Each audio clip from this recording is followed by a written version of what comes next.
Quincy Olivari was one of the best stories in the entire NBA last year as the start of the regular season neared.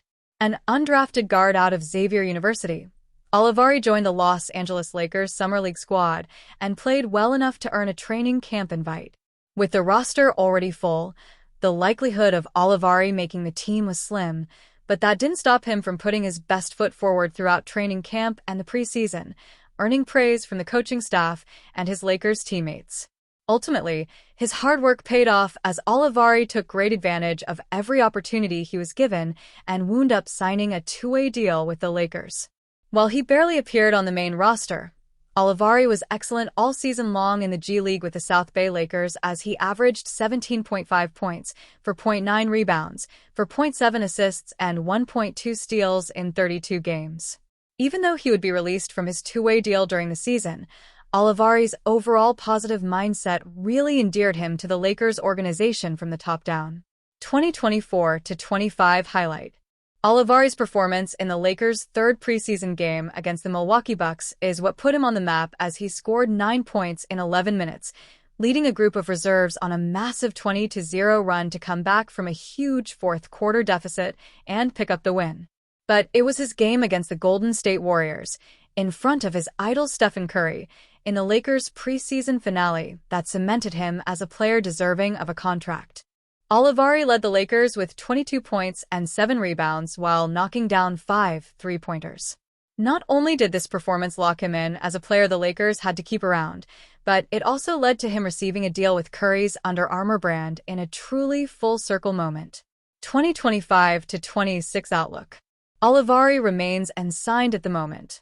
Despite playing with the South Bay Lakers all year, Olivari was not on the Lakers' Summer League roster.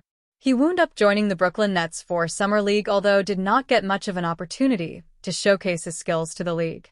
With how good he was in the G League, Olivari should at least get a training camp invite somewhere, but his chances of making a roster at this point seem slim. At the least, he will almost definitely find himself either in the G League again this year, or perhaps going the international route to continue his career. Regardless of where he ends up, there's no doubt that Olivari will make the most of his opportunity. The Los Angeles Lakers have undoubtedly been busy this summer with their slew of talent acquisitions. From scooping up DeAndre Ayton following his buyout with the Trail Blazers to signing 3 and D-wing Jake LaRavia to a steal of a deal via the MLE, LA's roster has certainly seen its fair share of improvements since their first-round playoff ouster. However, recently, they found themselves missing out on a particular individual who, if attained, could have brought their off-season report card from a middle-of-the-pack letter grade to an A in one fell swoop. Earlier this week, ESPN NBA insider Shams Charania was first to report that Bradley Beal had agreed to a contract buyout with the Suns and is set to join the Clippers for the upcoming 2025-26 campaign. Throughout the weeks leading up to this news break, several teams were rumored to have been keeping tabs on the 3-time All-Star situation in Phoenix, the Lakers being one of them.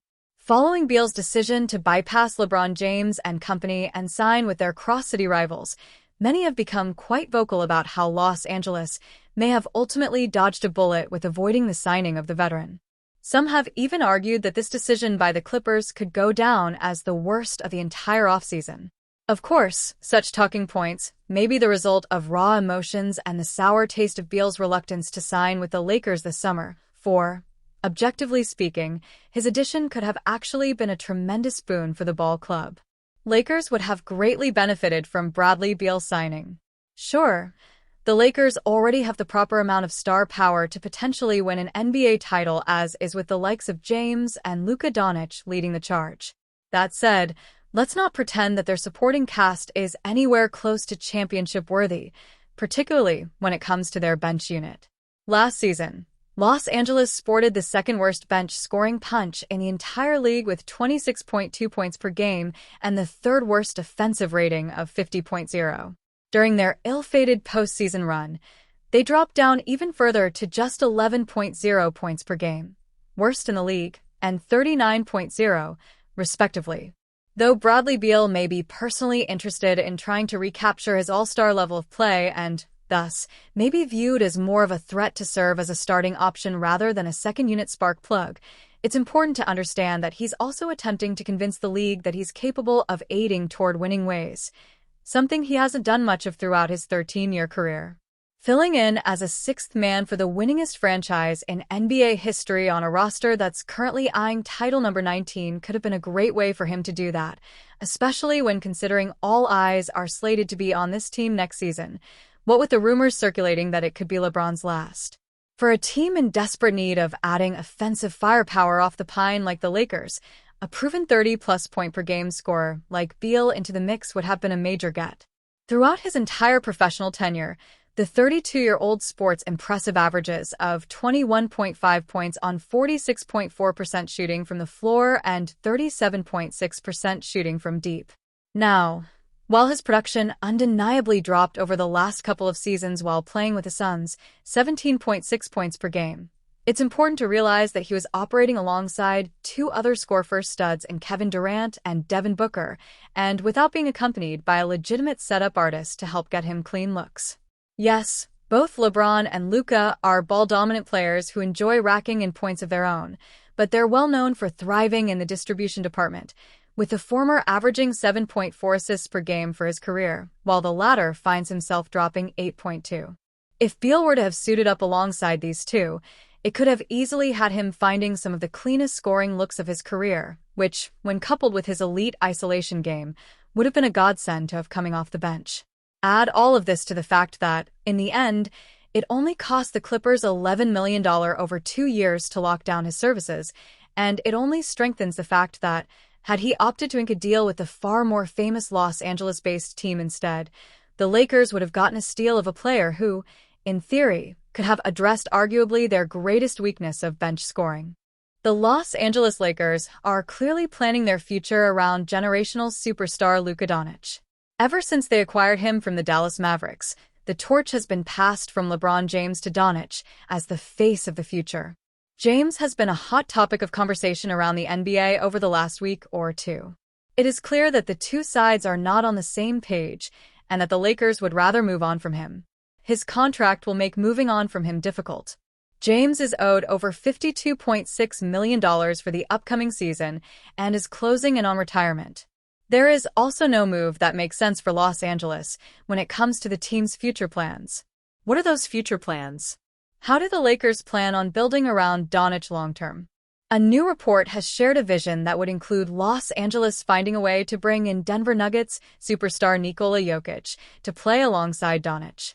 Anthony Owen, an NBA insider for Clutch Points, has reported that the Lakers are looking to pair Doncic with either Jokic or Milwaukee Bucks superstar Giannis Antetokounmpo.